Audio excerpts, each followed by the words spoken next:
ನಮಸ್ತೆ ವೀಕ್ಷಕರೇ, ನಾನೀಗ ಹಾಗಲಕಾಯಿ ಪಲ್ಯ ಮಾಡೋದು ಯಾವ ರೀತಿ ಅಂತ ಹೇಳ್ಕೊಡ್ತಾ ಇದ್ದೀನಿ.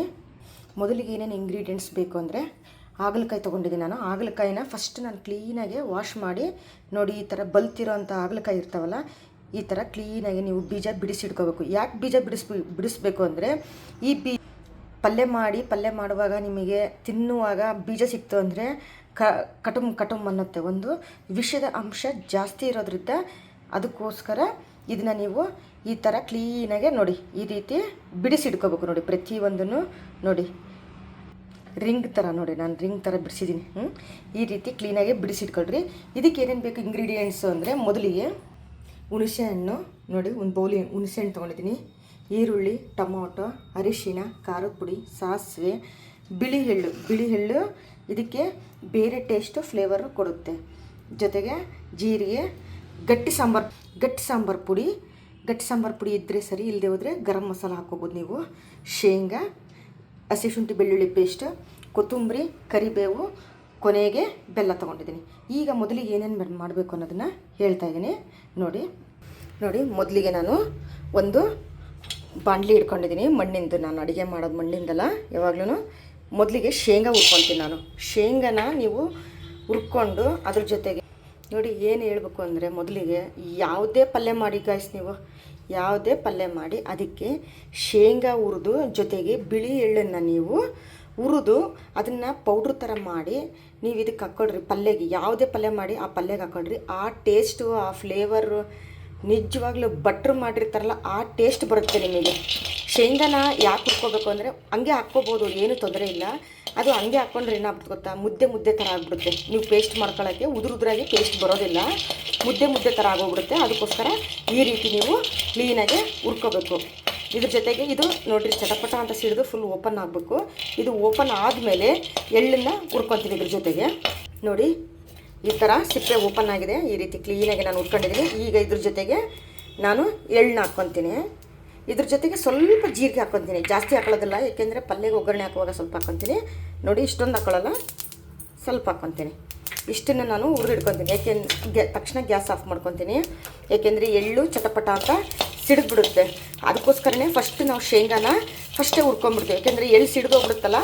ಅದಕ್ಕೋಸ್ಕರ ನಿಮಗೆ ಹಸಿಶುಂಠಿ ಬೆಳ್ಳುಳ್ಳಿ ಪೇಸ್ಟ್ ಇದ್ದರೆ ಓಕೆ, ಅದು ಪೇಸ್ಟ್ ಇಲ್ಲ ಅಂದರೆ ಇದ್ರ ಜೊತೆಗೆ ಸ್ವಲ್ಪ ಹುರ್ಕೊಂಡು ಇದ್ರ ಜೊತೆಗೇ ಪೇಸ್ಟ್ ಮಾಡ್ಕೊಂಬಿಡಿ. ನೋಡಿ ಸೈಡಿಗೆ ಇದು ತಣ್ಣಗಾಗಲಿಕ್ಕೆ ನಾನು ಒಂದು ಪ್ಲೇಟಲ್ಲಿ ಎತ್ತಿಟ್ಟಿದ್ದೀನಿ. ಈಗ ಇದು ಸ್ವಲ್ಪ ತಣ್ಣಗಾಗಲಿ. ಇದು ತಣ್ಣಗಾಗೋದ್ರೊಳಗೆ ನಾವು ಇನ್ನೂ ಒಂದು ಕೆಲಸ ಮಾಡ್ಕೊಂಬಿಡೋಣ. ನೋಡಿ ಇದು ತಣ್ಣಗಾಗಲಿ. ಏನಕ್ಕೆ ಅಂದರೆ, ಇದು ನೀವು ಈಗ ಪೇಸ್ಟ್ ಮಾಡಿದರೆ ಮುದ್ದೆ ಥರ ಆಗುತ್ತೆ, ಫುಲ್ ನುಣ್ಣಗೆ ಪೇಸ್ಟ್ ಆಗಲ್ಲ. ಅದಕ್ಕೋಸ್ಕರ ಇದು ನಾವು ತಣ್ಣಗಾಗಲಿ ಅಂತ ಎತ್ತಿಟ್ಟಿದ್ದೀವಿ. ಈಗ ಅಷ್ಟರೊಳಗೆ ಇದು ತಣ್ಣಗಾಗೋದ್ರೊಳಗೆ ಈಗ ಇನ್ನೊಂದು ಕೆಲಸ ಮಾಡ್ಕೊಂಬಿಡೋಣ ನಾವು. ಏನು ಅಂದರೆ, ಈಗ ಹಾಗಲಕಾಯಿನ ನಾವು ಸ್ವಲ್ಪ ಫ್ರೈ ಮಾಡ್ಕೊಂಬಿಡೋಣ. ನೋಡಿ ಹಾಗಲಕಾಯಿ ಹಾಕ್ಕೊತಾ ಇದ್ದೀನಿ ನಾನೀಗ. ನೋಡಿ ಹಾಗಲಕಾಯಿ ಉರಿಯೋಕೆ ಹಾಕಿದ್ದೀನಿ. ಈಗ ಇದಕ್ಕೆ ಸ್ವಲ್ಪ ಉಪ್ಪು ಹಾಕೋಣ, ಇದರಲ್ಲಿರೋ ನೀರಿನ ಅಂಶ ಎಲ್ಲ ಹೋಗಲಿ ಅಂತ. ಜೊತೆಗೆ ಸ್ವಲ್ಪ ಅರಿಶಿಣ ಹಾಕೋಣ, ಏಕೆಂದರೆ ಇದು ಕಹಿ ಇದೆಯಲ್ಲ, ಅದಕ್ಕೋಸ್ಕರ ಸ್ವಲ್ಪ ಕಹಿ ಅಂಶ ಹೋಗಲಿ ಅಂತ ನಾನು ಅರಿಶಿಣ ಸ್ವಲ್ಪ ಉಪ್ಪನ್ನ ಹಾಕ್ಕೊಂಡು ಫ್ರೈ ಮಾಡ್ಕೊತೀನಿ. ಸ್ವಲ್ಪ ಎಣ್ಣೆ ಹಾಕೊಳ್ಳೋಣ. ಈಗ ನೋಡಿ ಅರಿಶಿಣ, ಉಪ್ಪು, ಎಣ್ಣೆ ಸ್ವಲ್ಪ ಹಾಕ್ಕೊಂಡು ಈಗ ನಾನು ಇದು ಸ್ವಲ್ಪ ಕಹಿ ಅಂಶ ಹೋಗಲಿ ಅಂತ ಹುರ್ಕೋತೀನಿ. ಈ ರೀತಿ ಇದು ನೋಡಿ ಹುರಿದಂಗೆ ನಿಮಗೆ ನೀರು ಬಿಡುತ್ತೆ. ಇದರಲ್ಲಿರೋ ಕಹಿ ಅಂಶ ಎಲ್ಲ ಸ್ವಲ್ಪ ಬಿಡುತ್ತೆ. ನೋಡಿ ವೀಕ್ಷಕರೇ, ಈ ರೀತಿ ಸ್ವಲ್ಪ ಕಂದು ಬಣ್ಣ ಬರೋವರೆಗೂ ಸ್ವಲ್ಪ ಇದು ನೋಡಿ ಈ ರೀತಿ ಮೆತ್ತಗೆ ಹಾಕಬೇಕು. ಆ ರೀತಿ ನಾವು ಚೆನ್ನಾಗಿ ಫ್ರೈ ಮಾಡ್ಕೊಳ್ಳೋಣ. ಈಗ ಇದು ಇನ್ನೊಂದು 5 ನಿಮಿಷ ಇದೆ ಅಷ್ಟೇ ಫ್ರೈ ಆಗಲಿಕ್ಕೆ ಫುಲ್ಲು. ಅಷ್ಟರೊಳಗೆ ನಾವು ಮಸಾಲೆ ರೆಡಿ ಮಾಡ್ಕೊಂಬಿಡೋಣ. ನೋಡಿ ಮಸಾಲೆ ಇದನ್ನು ಮಾಡ್ಕೊಂಡಿದ್ನಲ್ಲ, ಎಲ್ಲದನ್ನು ಕರೆದಿಟ್ಕೊಂಡಿದ್ನಲ್ಲ, ಅದನ್ನ ಈಗ ಪೇಸ್ಟ್ ಮಾಡೋಣ. ಮೊದಲಿಗೆ ಜಾರ್ ತೊಗೊಂಡಿದ್ದೀನಿ. ನೋಡಿ ಇದನ್ನೆಲ್ಲ ಹಾಕ್ತೀನಿ. ಈಗ ನೋಡಿ ಹಾಕಿದ್ದೀನಿ. ಯಾವುದೇ ಕಾರಣಕ್ಕೂ ನೀವು ನೀರನ್ನು ಹಾಕಲೇಬೇಡಿ, ಏಕೆಂದರೆ ಇದು ಅಕಸ್ಮಾತ್ ನೀವು ಜಾಸ್ತಿ ರುಬ್ಬಿಡ್ಕೊಂಡ್ರಿ ಅಂದರೆ, ಒಂದು ಬಾಕ್ಸಲ್ಲಿ ಹಾಕಿಟ್ಕೊಂಡ್ರಿ ಅಂದರೆ, ನಿಮಗೆ ಎನಿ ಟೈಮ್ ಯಾವಾಗಾದರೂ ನೀವು ಪಲ್ಯ ಮಾಡಿದಾಗ ಅದನ್ನು ಆ ಪೌಡ್ರನ್ನ ಹಾಕಲಿಕ್ಕೆ ಬರುತ್ತೆ. ನೀವು ನೀರು ಹಾಕಿಟ್ಕೊಂಡ್ಬಿಟ್ರಿ ಅಂದರೆ ಅದು ಪೇಸ್ಟ್ ಭಾಳ ದಿನ ಇರೋದಿಲ್ಲ ಅನ್ನೋದಕ್ಕಿಂತ ಒಂದೇ ದಿನ ಅಷ್ಟೇ ಅದಕ್ಕೆ ವ್ಯಾಲಿಡಿಟಿ ಇರುತ್ತೆ. ಅದಕ್ಕೋಸ್ಕರ ನೀವು ಪೌಡ್ರನ್ನ ಮಾಡಿಟ್ಕೊಂಡ್ರೆ ಭಾಳ ಒಳ್ಳೆಯದು. ನಾನು ಎಷ್ಟು ಬೇಕು ಅಷ್ಟೇ ಮಾಡ್ಕೊತಾ ಇದ್ದೀನಿ. ನಿಮಗೆ ಬೇಕು ಅಂದರೆ ಸ್ವಲ್ಪ ಜಾಸ್ತಿನೇ ಮಾಡಿಟ್ಕೊಳ್ರಿ, ಏನೂ ತೊಂದರೆ ಇಲ್ಲ. ನೋಡಿ ಈ ರೀತಿ ಮೆತ್ತಿಗೆ ಕಂದು ಬಣ್ಣ ಬರೋ ರೀತಿ ನಾನು ಹುರ್ಕೊಂಡಿದ್ದೀನಿ. ಪೇಸ್ಟ್ ಕೂಡ ಮಾಡ್ಕೊಂಡಿದ್ದೀನಿ ನೋಡಿರಿ. ಪೌಡ್ರನ್ನ ಎಷ್ಟು ಉದುರಾಗಿದೆ ನೋಡಿ.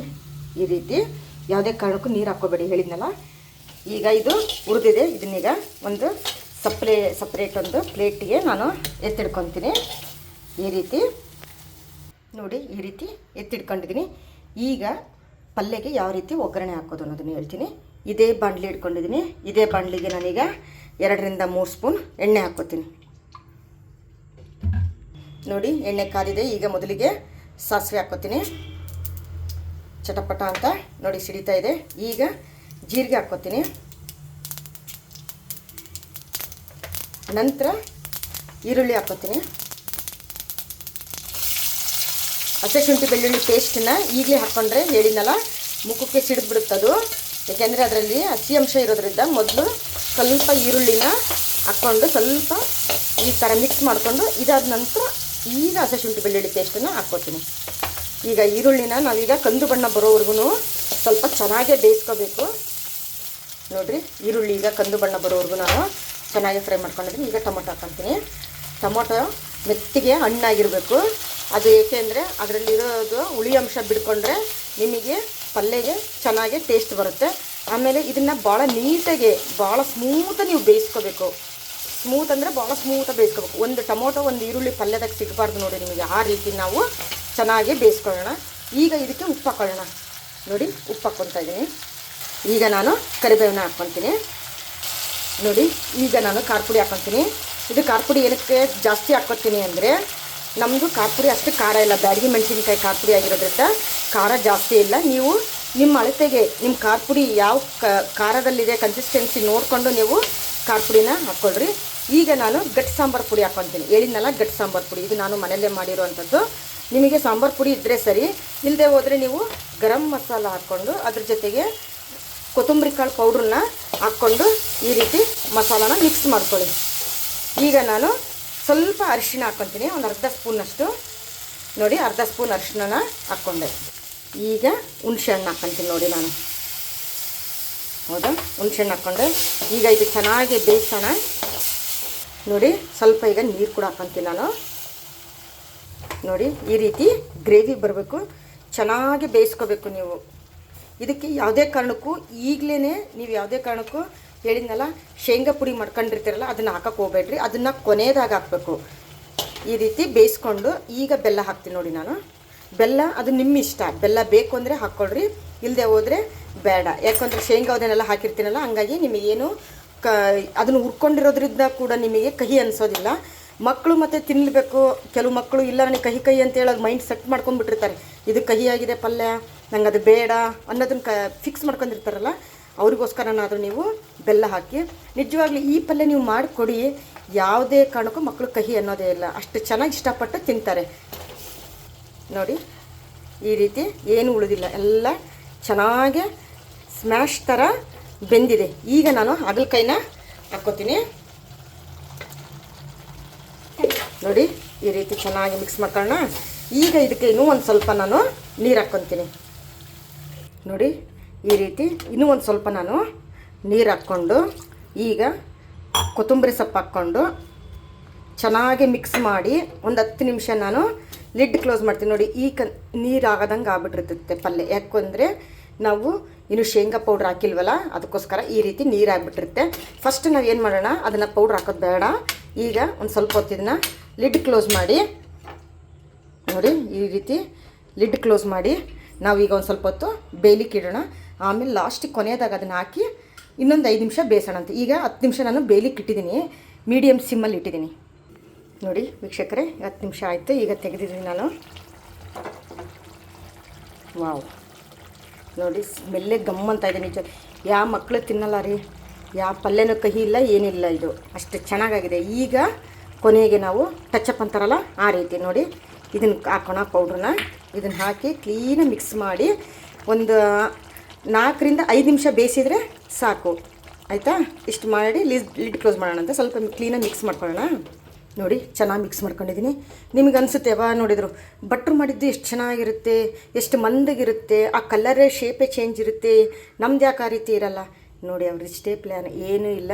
ಶೇಂಗಾ ಬಿಳಿ ಎಳ್ಳನ್ನು ಸ್ವಲ್ಪ ಜಾಸ್ತಿನ ಅವರು ಹುರಿದಾಕ್ತಾರೆ. ಅದಕ್ಕೋಸ್ಕರ ನೋಡಿರಿ, ನಾವು ಬರೀ ನೀರು ಹಾಕಿ ಮಾಡಿ ಬೇಯಿಸ್ತೀವಲ್ಲ, ಹಂಗಾಗಿ ಪಲ್ಯ ಸ್ವಲ್ಪ ನೀರು ಥರ ಬರುತ್ತೆ. ಈಗ ನೋಡಿರಿ ಎಷ್ಟು ಗಟ್ಟಿ ಇದೆ, ಹೌದ್ರಾ? ಎಷ್ಟು ಚೆನ್ನಾಗಾಗಿದೆ ನೋಡಿ. ಈ ಕಲ್ಲರ್ ನೋಡಿದ್ರೇ ಗೊತ್ತಾಗ್ಬಿಡುತ್ತೆ, ಹೌದ್ರಾ, ಬಟ್ರ್ ಥರನೇ ಇದೆ ಅಂತ. ನೀವು ಒಂದು ಸರಿ ಮಾಡಿ ನೋಡಿ, ಲೈಕ್ ಮಾಡಿ, ಶೇರ್ ಮಾಡಿ. ಇದನ್ನು ಈಗ ಪೌಡ್ರ್ ಹಾಕಿಟ್ಟಿದ್ದೀನಲ್ಲ ನಾನು, ಈಗ 5 ನಿಮಿಷ ಸ್ವಲ್ಪ ಬೇಯಿಸ್ಕೊಳ್ಳೋಣ ಸಣ್ಣ ಉರಿಯಲ್ಲಿ. ಸ್ವಲ್ಪ ಲಿಡ್ ಕ್ಲೋಸ್ ಮಾಡಿ ನೋಡಿ, ಈ ರೀತಿ ಲಿಡ್ ಕ್ಲೋಸ್ ಮಾಡಿ ಒಂದು 5 ನಿಮಿಷ, 4 ರಿಂದ 5 ನಿಮಿಷ ಬೇಯಿಸ್ಕೊಳ್ಳೋಣ ಸಾಕು. ನೋಡಿ 5 ನಿಮಿಷ ಆಯಿತು. ಈಗ ನಾನು ಓಪನ್ ಮಾಡ್ತಾಯಿದ್ದೀನಿ. ವಾವ್, ಅಮೇಝಿಂಗ್, ನಿಜವಾಗ್ಲೂ ಸಖತ್ತಾಗಿದೆ ರೀ. ನೀವು ಒಂದು ಸರಿ ಮನೆಯಲ್ಲಿ ನೋಡಿ, ಎಷ್ಟು ಗ್ರೇವಿ ನೋಡಿರಿ ಎಷ್ಟು ಚೆನ್ನಾಗಿದೆ. ಈ ರೀತಿ ಬರುತ್ತೆ. ನೀವು ರೈಸಿಗಾದರೂ ಕಲಿಸ್ಕೊಂಡು ತಿನ್ಬೋದು, ಅಥವಾ ಚಪಾತಿ ರೊಟ್ಟಿ ಏನಕ್ಕಾದರೂ ಕಲಿಸ್ಕೊಂಡು ತಿನ್ಬೋದು. ನೀವು ಖಾರ ಪುಡಿನೇ ಹಾಕ್ಬೇಕು ಅಂತೇನಿಲ್ಲ. ಬ್ಯಾಡಗಿ ಮೆಣಸಿನ್ಕಾಯಿ, ನೀವು ಮೊದಲು ಏನು ಶೇಂಗಾದನ್ನೆಲ್ಲ ಹುರ್ಕೊತಿರಲ್ಲ, ಅದ್ರ ಜೊತೆ ಬ್ಯಾಡಗಿ ಮೆಣಸಿನ್ಕಾಯಿನೂ ಕೂಡ ಹುರ್ಕೋಬೋದು. ನೋಡಿ ಈ ರೀತಿ. ಇದು ಇಷ್ಟು ನೀರಿದೆ ಅಂತ ಅನಿಸ್ಬೋದು ನಿಮಗೆ. ಈಗ ಸ್ವಲ್ಪ ಹೋಗ್ತಾ ಏಕೆಂದರೆ ನಾವು ಶೇಂಗಾ ಹಾಕಿರೋದ್ರಿಂದ ಇದು ಪಲ್ಯ ಇನ್ನೂ ಒಂದು ಸ್ವಲ್ಪ ಗಟ್ಟಿಯಾಗೋ ಚಾನ್ಸಸ್ 90% ಇರುತ್ತೆ. ಅದಕ್ಕೋಸ್ಕರ ಇದನ್ನೊಂದು ಸರಿ ನೀವು ಮನೆಯಲ್ಲಿ ಲೈಕ್ ಮಾಡಿ, ಮನೇಲಿ ಟ್ರೈ ಮಾಡಿ. ಒಂದು ಸರಿ ಫಸ್ಟ್ ಟ್ರೈ ಮಾಡಿ, ಲೈಕ್ ಮಾಡಿ, ಶೇರ್ ಮಾಡಿ, ಕಮೆಂಟ್ಸ್ ಮೂಲಕ ನಿಮ್ಮ ಅಭಿಪ್ರಾಯನ ತಿಳಿಸಿ. ನಿಜವಾಗ್ಲೂ ಒಳ್ಳೆ ಸಪೋರ್ಟ್ ಮಾಡ್ತಾಯಿದ್ದೀರಾ ಗಾಯ್ಸ್, ನಿಜವಾಗ್ಲೂ ತುಂಬ ಥ್ಯಾಂಕ್ಸ್. ಇನ್ನೊಂದು ಸರಿ ಹೇಳ್ತೀನಿ, ಥ್ಯಾಂಕ್ಸ್. ನೀವು ಸಪೋರ್ಟ್ ಇರೋದಕ್ಕೋಸ್ಕರನೇ ನಾನು ಈ ರೀತಿ ಒಳ್ಳೊಳ್ಳೆ ಅಡುಗೆ ಐಟಮ್ಸ್ನ ನಾನು ಮಾಡಿ ನಿಮಗೆ ಹೇಳ್ತಾಯಿದ್ದೀನಿ, ತೋರಿಸ್ತಾ ಇದ್ದೀನಿ. ನನಗೂ ಖುಷಿ ಆಗ್ತಾಯಿದೆ ನಿಜವಾಗ್ಲೂ. Thank you. ಸಪೋರ್ಟ್ ಮಾಡಿ, ಸಬ್ಸ್ಕ್ರೈಬ್ ಆಗಿ, ನಿಮ್ಮ ಅಭಿಪ್ರಾಯನ ಕಮೆಂಟ್ಸ್ ಮೂಲಕ ತಿಳಿಸಿ. ಫೋನ್ ಮಾಡಿ ಹೇಳ್ತೀರಾ, ಓಕೆ, ಇಟ್ಸ್ ಓಕೆ, ಅದು ಕೂಡ ಓಕೆ. ಬಟ್ ಕಮೆಂಟ್ಸ್ ಮೂಲಕ ನಿಮ್ಮ ಇದರಲ್ಲೇ ಮೊಬೈಲಲ್ಲೇ ತಿಳಿಸಿ, ತುಂಬ ಒಳ್ಳೆಯದಾಗುತ್ತೆ. ನನಗೂ ಸ್ವಲ್ಪ ಸಪೋರ್ಟ್ ಅನಿಸುತ್ತೆ. ಅದಕ್ಕೋಸ್ಕರ ಥ್ಯಾಂಕ್ ಯು ಗೈಸ್. ಒಂದು ಸರಿ ಮನೆಯಲ್ಲಿ ಮಾಡಿ. Okay, bye, thank you.